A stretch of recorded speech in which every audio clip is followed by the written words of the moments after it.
Okay. for, So you would get it ambiently? Is what you're saying? yeah. Is it sufficient? Sorry? Is it sufficient enough? It has been. Okay. And Okay. here Yeah. it is. We'll have that Okay. back here. Okay. Thank you.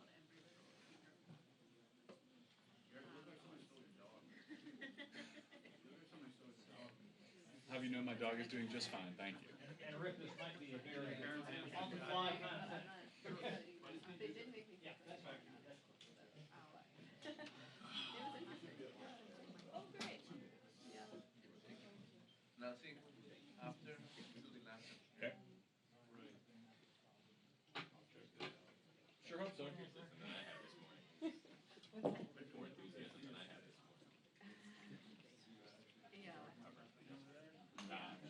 I will, yeah, go ahead. Cut down.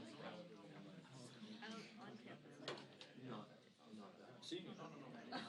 This will be my first attempt at Yeah. Lori's already some vegetable Come down. Our deadlines are much earlier than I I have to make the I sure hope so. I haven't set foot in the Senate all week, so good luck. 10:45 starts on the middle of things. If I don't get called on, I lost a lot of time. I watch it live stream. So, but I'm just taking my chances. Were you out here yesterday? I have chances. Yeah, hey, what's up? I've reached that level of maturity.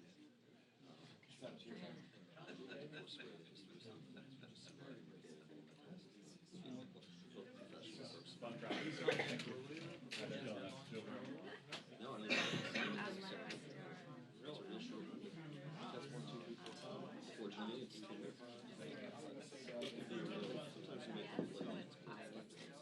Sometimes you make them late. Package so that they can start running into 4 o'clock news now. The edit.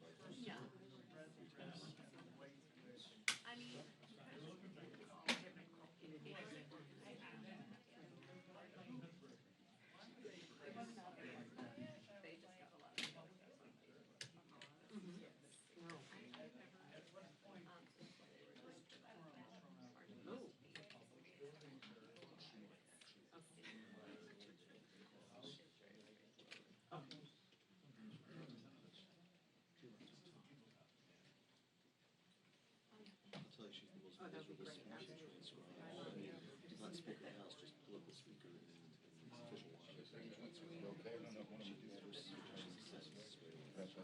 It's Joe. Of course. Mary Bruce isn't coming to. I wish she would have gotten. Who's a great speaker to transcribe?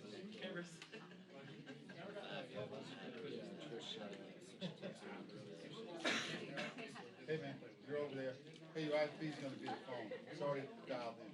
Okay. I don't have anything. You can take it back. I don't have a live show. Just take it. It's fine. Trust me. Okay, all right. Until they scream and demand. Right.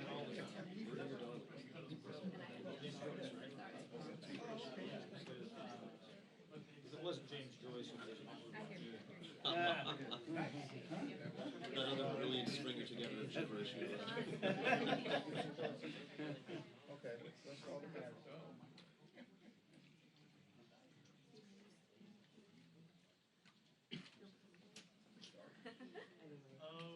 Michael Bennet's campaign is going to paralyze Okay. And I'll check back with you after the. Okay, sure, fine. Very nice.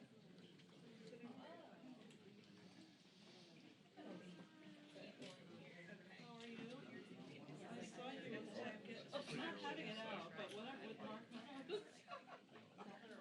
No, it's changed now. Mm-hmm.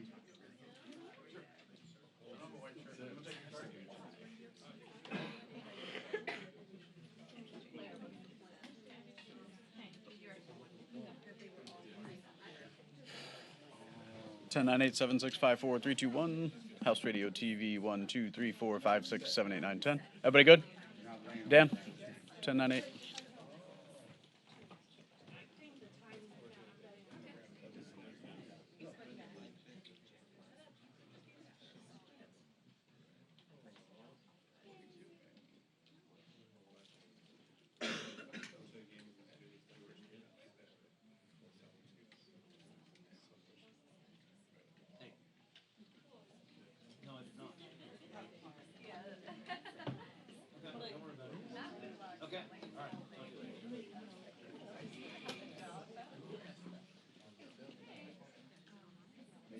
Oh, that's fine. That's fine. You're not even. Yeah. You're in the answer. So, yeah. I'm not gonna. You're gonna be. What do you? You're gonna be. Yeah, that's the question. Ask something to the audience. Investigating and litigating.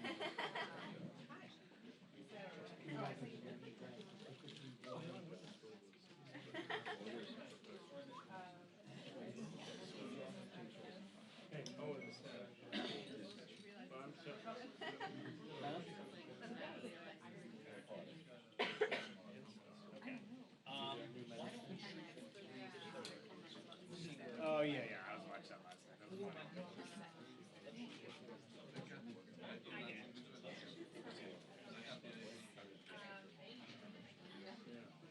Okay. Good minds, I think. Thank you.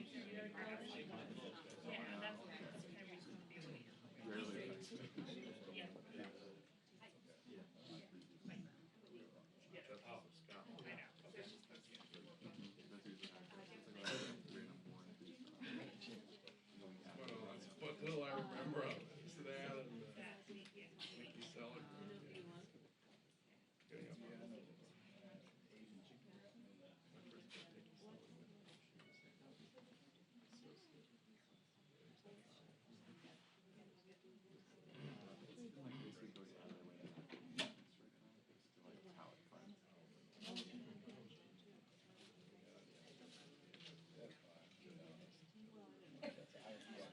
I went to, he did a speech.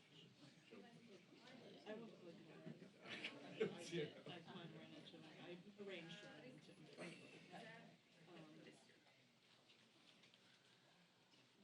Perfect. That would have been a real problem.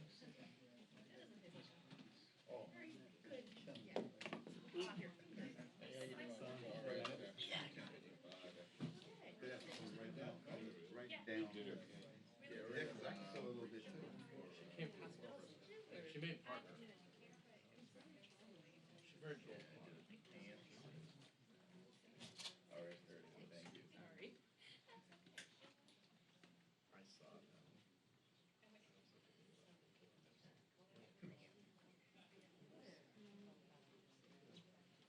Did you get the numbers for the 1055? Same. Different. 7807. And that won't actually happen at that time. Right. 7807. Yeah. Got it. Okay. Thank you.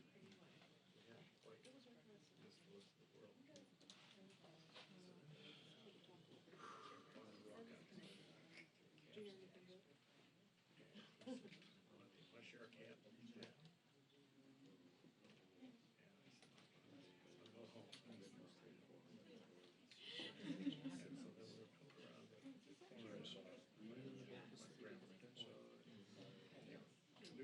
Backseat. It was breakfast time. Yeah. So I had some good gossip for the press with Justice the next Monday. Yes.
By the time it's 12 o'clock.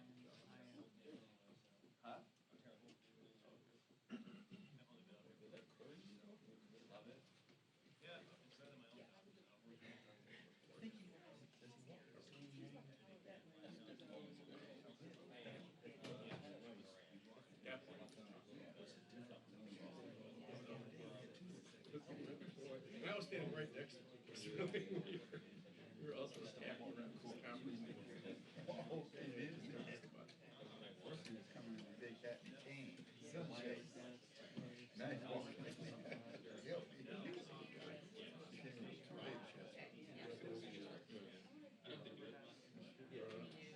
Talking too much these days anymore, though, is it?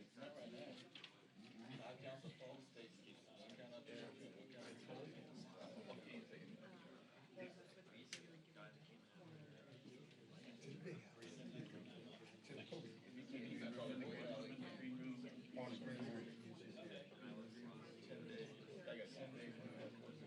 And I said, I gave him. What have you done? Yeah. 9 years and 14 days.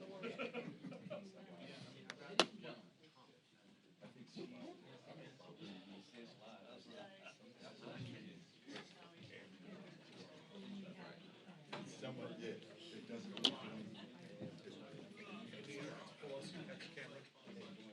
Unfortunately, that's true.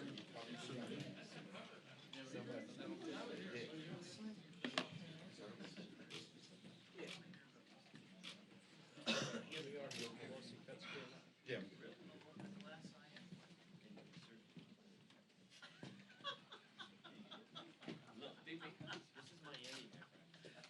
I think Pelosi's getting close to wrapping in.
But when we have too much craziness going on.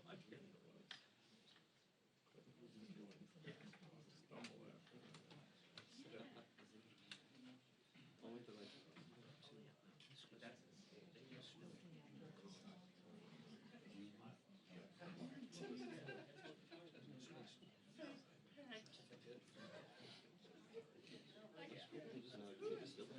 No, just makes you relax for concern. No, just a little bit for the beat.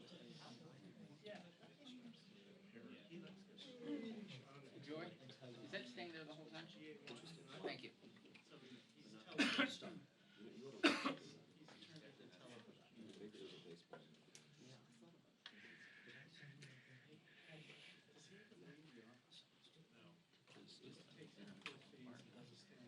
What's that? Yeah, I know. I need to get them cleaned up.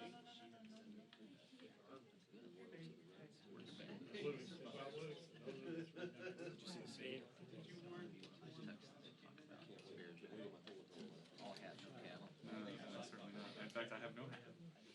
Literally no hat, all cattle. Actually, I don't have any cattle either. No hat, no cattle. Yeah.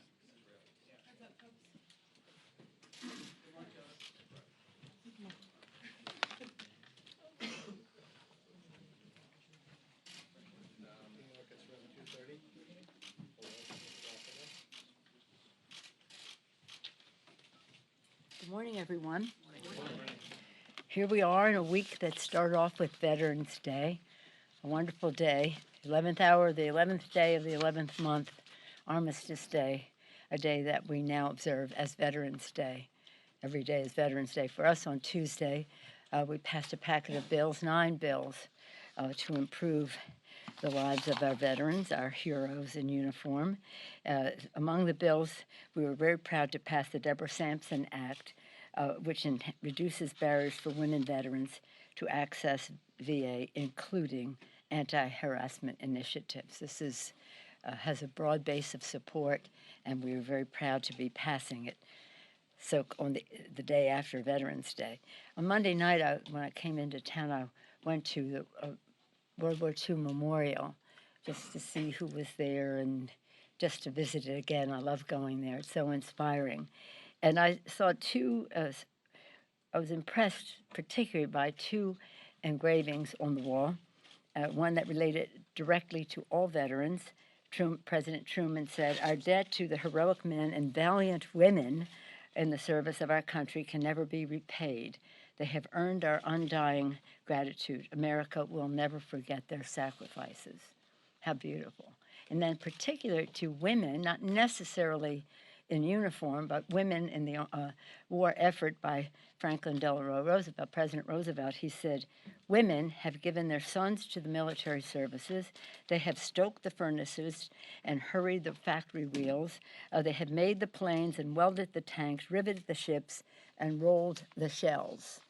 That in addition to serving in the military. So again, we honored the men and women in the war effort on Monday with our 9 bills.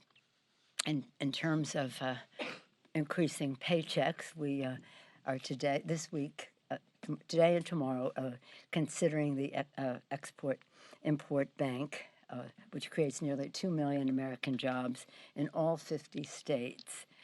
Over the last decade, it has created over 2 million jobs. It is very important legislation. There will be some it shouldn't even be a partisan issue, and sometimes in the past it has not been. There will be an attempt by some to say XM should not be doing any business with China, and I modestly say that I take second place to no one in the Congress for over 30 years of fighting China on their trade policy, on their human rights policy, on their proliferation policy. And there are restrictions in the legislation about government-owned industries and the rest of that. However, again, as critical as I am of China's policies, by some accord, they advertise me as most hated person in China, something that I take with great pride because of my fight for human rights in China, whether it's Hong Kong, whether it's Tibet, whether it's Beijing, or whether it's the Uyghurs, the Muslims in education camps. Nonetheless, they should not use that as an excuse to not pass the XM Bank, and I will speak to that on the floor. In the same token of globalization of economy, we are moving positively in terms of the U.S.-Mexico-Canada agreement. Again, it all comes down to of enforcement, enhancement too, but enforcement. I do believe that if we can get this to the place it needs to be, which is imminent, that this can be a template for future trade agreements, a good template. And then again, in terms of the financial well-being of America's working families, we are working on H.R. 3, our legislation to lower prescription drug cost, and hopefully we will be bringing that to the floor soon. Next week, we will vote on the continuing resolution to fund the government. We've passed our appropriations bills, making smart, strong investments in the health, education, economic security, and well-being of America's families. Sadly, the GOP Senate has not done its job yet. Soon, again, now another area in terms of legislation, we'll be bringing the Voting Rights Act, H.R. 4. H.R. 3 is health care, reducing the cost of prescription drugs. H.R. 4 is the Voting Rights Act. We're close to closure on that, and certainly hope that that will be finished in this session of Congress. So as I say, we legislate, we investigate, and I'll get to that in a moment, but we litigate. And on the litigation front, yesterday, Congress and the rule of law had an important victory as the courts once again resoundingly reaffirmed Congress's authority to conduct oversight of the executive branch on behalf of the American people. Sadly, we have a president who does not believe in a separation of power, says that Article 2 says he can do whatever he wants. It does not, and he cannot without oversight from Congress and respect for legislation passed by the Congress. And so, as the court stated, contrary to the president's arguments, the committee possesses authority under both the House rules and the Constitution to issue the subpoena, and Mazars must comply. Mazars is the accounting firm that has the president's records. We'll see how that goes, the accommodations back and forth in the next few days. But according to the decision, they're supposed to release the information in 7 days. It may be that we extend an accommodation to them for longer, but that remains to be seen by the committee and our lawyers. On the investigation front, yesterday was a very somber, prayerful day. I thought it was a successful day for truth coming from the president's men, people he appointed, a person that he appointed most recently to the State Department. Again, none of us has come to Congress to impeach a president. We come here to do the work of the American people, to make the future better for them, to try to do so in the most bipartisan way possible. Find our common ground where we can, stand our ground where we cannot. But yesterday you heard an appointment of the president speak in very unambiguous terms, a courageous public servant. The devastating testimony corroborated evidence of bribery uncovered in the inquiry, and that the president abused power and violated his oath by threatening to withhold military aid and a White House meeting in exchange for an investigation into his political rival. A clear attempt of the president to give himself the advantage in the 2020 election. Doing so, as I've said to the president, jeopardize our national security, undermine our national security, jeopardize the integrity of our electoral system, violate your oath of office. I salute Chairman Schiff for the dignity and the statesmanship that he brought, and the members of the Intelligence Committee, the Democrats, for the showing great patriotism and professionalism with which they are conducting the proceedings. I'm very proud of them. I said to the members at the beginning of the day yesterday, when we take the oath to protect and defend the Constitution, we agree and we become custodians of the Constitution. The Constitution, the brilliance of our founders to create a republic, a system of checks and balances, 3 co-equal branches of government, separation of powers, each a check and balance on the other.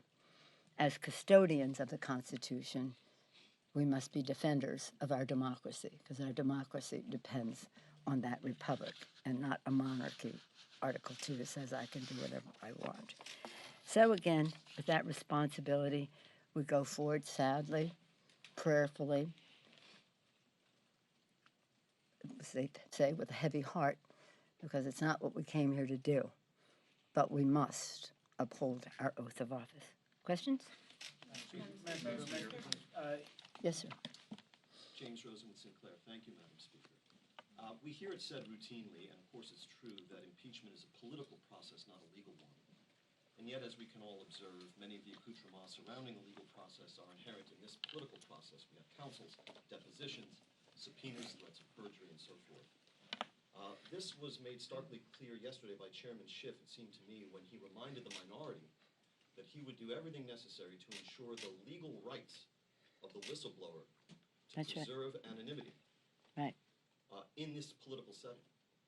And so I wonder if you could explain to the American people why the legal rights of the whistleblower should prevail in this political setting over those of President Trump, who should ordinarily enjoy a right to confront his accuser.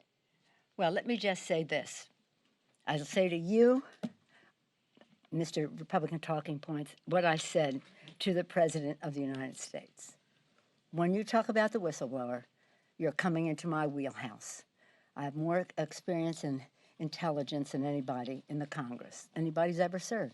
25 years on the committee as top Democrat, ex officio, as speaker and leader.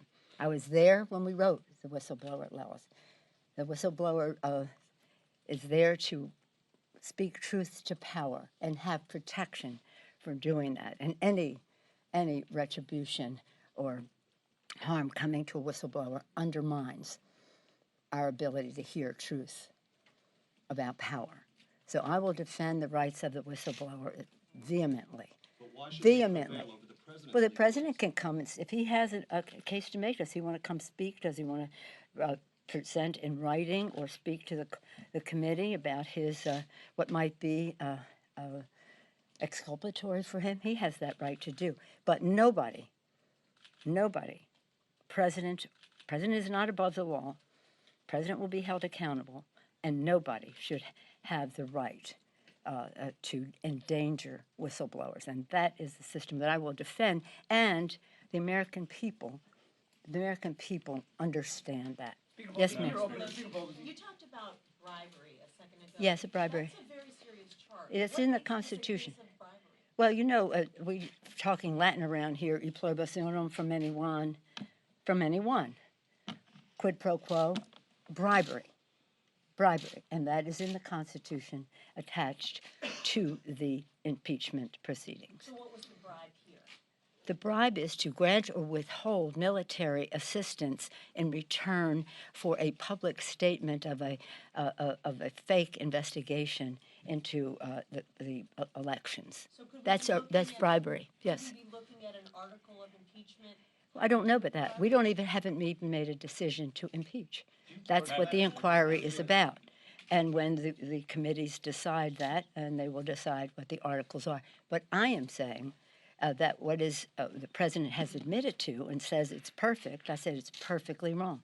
It's bribery. Do you No, personally Yeah. believe, though? You've talked in the past about the importance of the public being along on the idea of impeachment, of bringing the public along. Do you think yesterday, the witnesses, your members, the questioning was effective in convincing the public this is a worthwhile thing to pursue? Well, look, first and foremost, we have a responsibility to honor our oath of office, to protect and defend the Constitution from all enemies, foreign and domestic. And that is our responsibility. The clarity for the public to understand what is there wasn't as clear, in my view, when you say obstruction of justice, obstruction of justice, obstruction of justice 11 times in the Mueller report. That is justification enough for inquiring into an impeachment.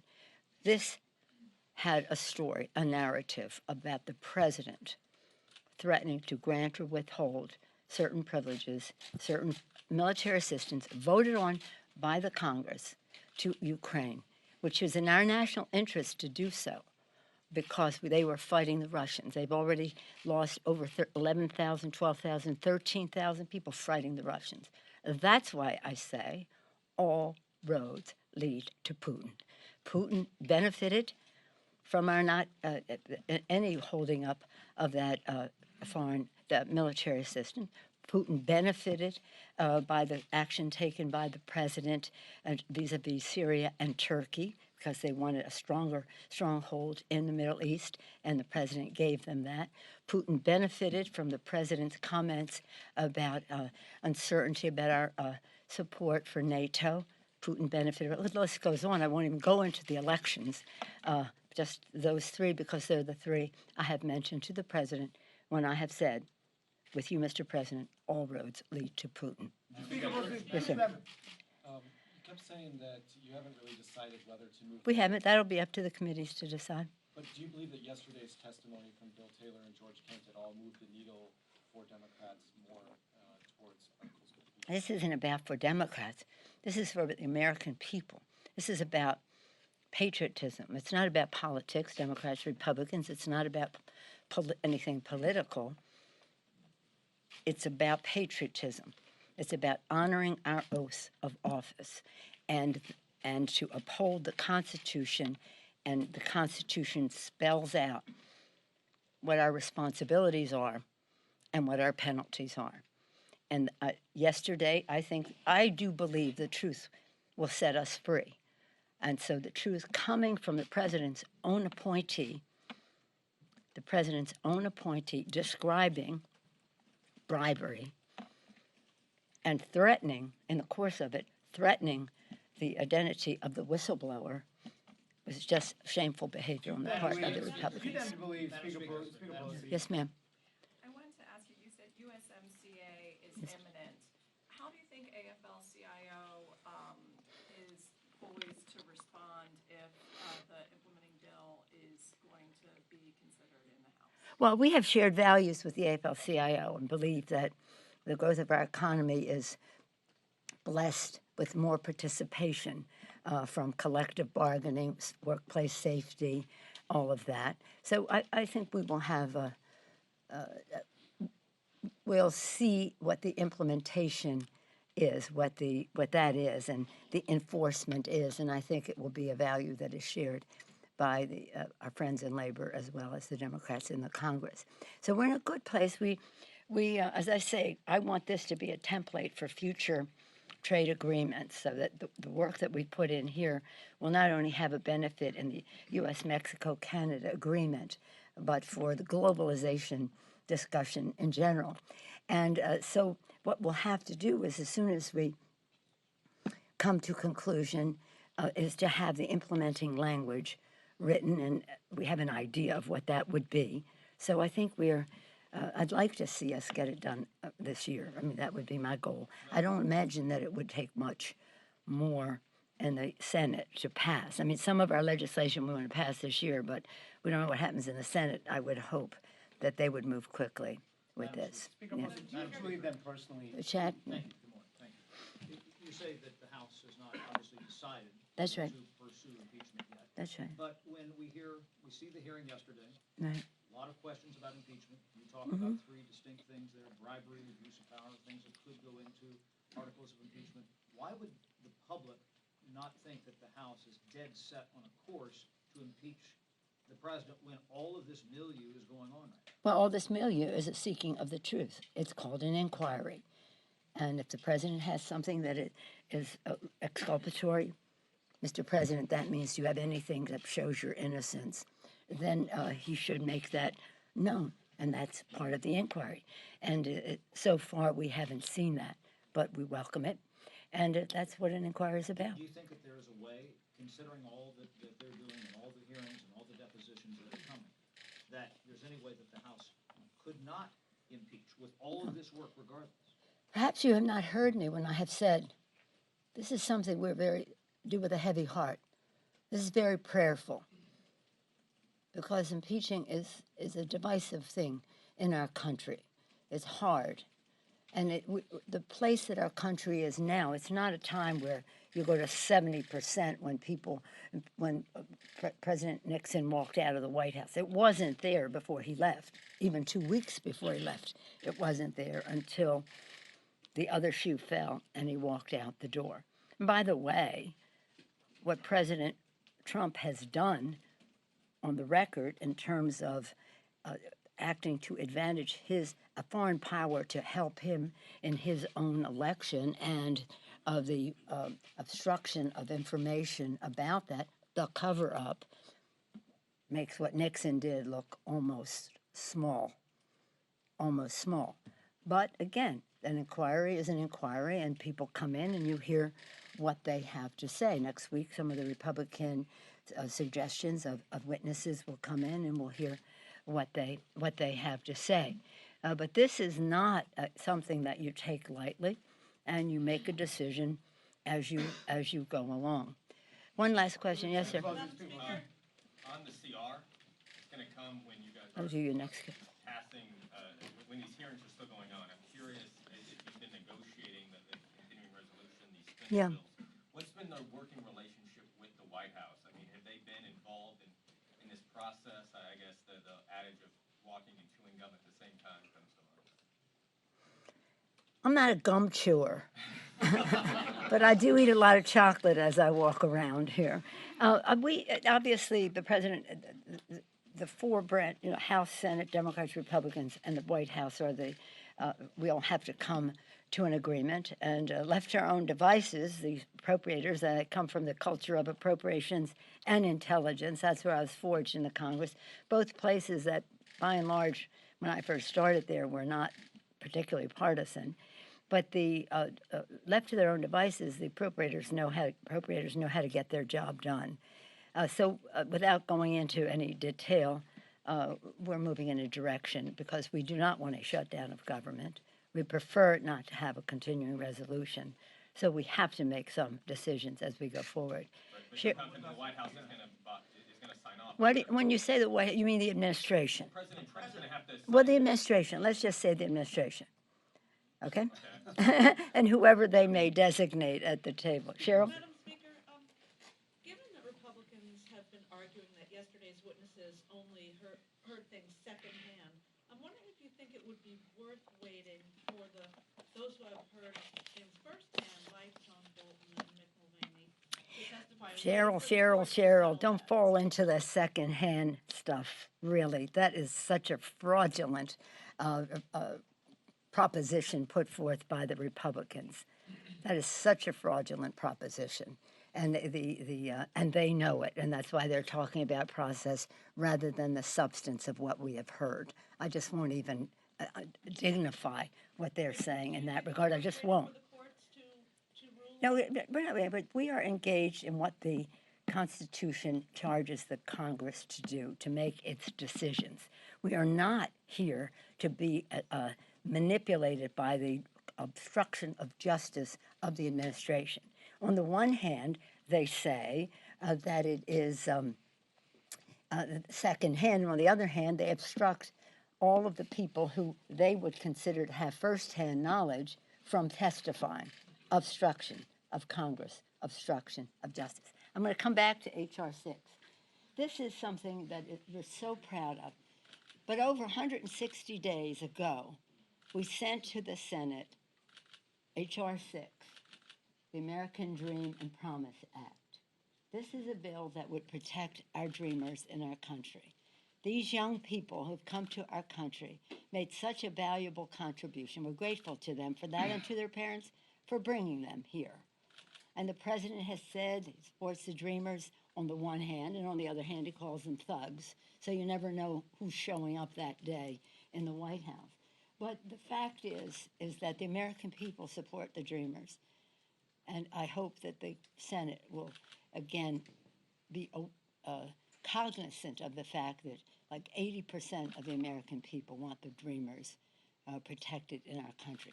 So we started Tuesday morning on the steps of the Supreme Court as the court was hearing the oral arguments, beginning and then hearing the oral arguments on the legislation that relates to, on a policy that relates to the dreamers. At the same time, we're fighting them in the courts. We're fighting the president in the court of public opinion and winning that, and now we're in the Congress of the United States as well. I just want to remind, and I didn't go to the oral hearings, arguments this time because so many people had an appetite for the tickets. That's usually the case. But when you're there, you have to be very constrained. You can't even adjust your glasses because they might think you're taking a picture or something. It's a very, I don't know if you've ever been to the oral arguments, but the temptation to jump up and say something is great, of course you can't. But if I had been there, what I would have said is that President Ronald Reagan, you've heard me talk about his last speech and how supportive he was of newcomers to America as the vital force of America's preeminence in the world. But in addition to that, before his last speech as President of the United States, when the Congress passed the immigration bill of 1986, a comprehensive bipartisan bill passed the Congress, signed by President Reagan, he then said to Congress, you did not do enough. So he instituted family fairness, which gave protection to a higher percentage of people than President Obama did with the DACA order. Higher percentage. President Reagan and Vice President George Herbert Walker Bush, and then the continuation in that presidency going on with President Clinton, President George W. Bush, President Obama, all supportive of that point of view until this president. It's very sad. So I would hope that the court would, President Reagan's decisions were upheld by the court. I would hope that this court would use that as precedent. But we'll see. We don't know. I've heard different versions of how people interpreted what one judge said, another judge said, and the rest. But I do know one thing, that if the court supports President Trump on this, they will be doing great harm to hundreds of thousands of people and families in our country, and I hope that pain will be a part of their consideration, because they have to consider the impact, and I hope that they will understand the blessing to America that our newcomers are. And I hope that the Senate will pass H.R. 6. Thank you.